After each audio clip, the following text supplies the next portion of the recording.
সম্প্রতি ইসকনের ধর্মীয় গুরু চিন্ময় কৃষ্ণ দাসকে গ্রেফতারের ঘটনায় আবারও উত্তপ্ত ভারত বাংলাদেশ সম্পর্ক।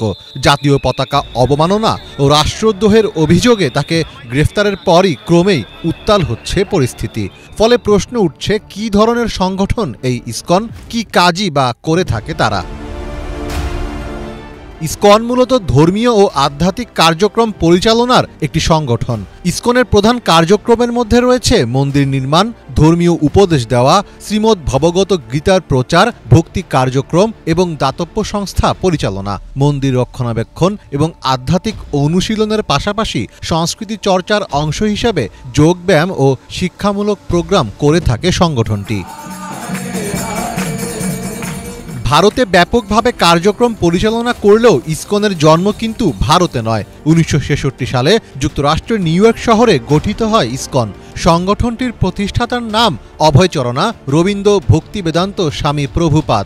তবে তিনি ভারতে কোনো হিন্দু শিক্ষালয়ে বিদ্যা লাভ করেননি। তিনি পড়ালেখা করেছেন খ্রিস্টানদের চার্চে। গুঞ্জন রয়েছে, ইসকনের পরিচালনায় যোগসাজশ রয়েছে ইহুদিদের।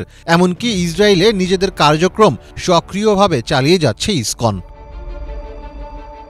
বাংলাদেশে ইসকনের কার্যক্রম জারি থাকলেও সংগঠনটির সদস্যদের বিরুদ্ধে রয়েছে নানা অভিযোগ। প্রতারণা, জমি দখল, যৌন নিপীড়ন সহ বিভিন্ন সময়ে অভিযুক্ত হয়েছেন ইসকন সদস্যরা। এমনকি সনাতন হিন্দুদের জমি দখলে নিচ্ছে ইসকন, উঠেছে এমন অভিযোগও। ফলে বাংলাদেশের সনাতন ধর্মাবলম্বীদের অনেকের সাথেই ইসকনের সরাসরি বিবাদে জড়ানোর ঘটনাও ঘটেছে।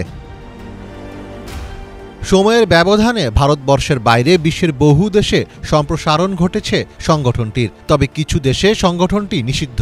আর সেসব দেশের তালিকা করলে শুরুতেই আসবে মালয়েশিয়ার নাম। দেশটিতে ইসকনের বিরুদ্ধে প্রকাশ্যে ধর্মান্তরকরণের অভিযোগ রয়েছে। ইসকনের কার্যক্রম নিষিদ্ধ রয়েছে চীনেও। শিয়া শাসিত ইরানেও ইসকনের ক্রিয়াকলাপের অনুমতি নেই। এছাড়া সৌদি আরব ও আফগানিস্তানে ইসকনের কর্মকাণ্ডের অনুমতি নেই।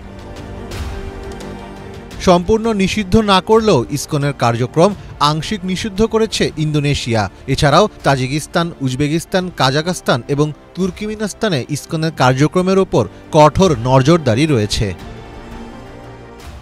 ঢাকার স্বামীবাগ মন্দির বর্তমানে ইসকনের একটি গুরুত্বপূর্ণ কেন্দ্র হিসাবে পরিচিত। অভিযোগ রয়েছে, 2 বছর পূর্বে স্বামীবাগের মসজিদে তারাবির নামাজ বন্ধ করে দিয়েছিল ইসকন। নামাজের সময় ইসকনের গান বাজনা বন্ধ রাখতে বলায় তারা পুলিশ ডেকে এনে তারাবির উপর নিষেধাজ্ঞা জারি করে। পরে বিষয়টি নিয়ে সংঘর্ষ হয়। এছাড়াও বিভিন্ন সময়ে নানা বিতর্কিত কর্মকাণ্ডে জড়িয়ে আছে ইসকন সদস্যদের নাম। ফলে সাম্প্রতিক পরিস্থিতি বিবেচনায় বাংলাদেশেও ইসকনকে নিষিদ্ধ করার দাবি তুলছেন অনেকে। মীর ফজলে রাব্বি, বাংলা ভিশন।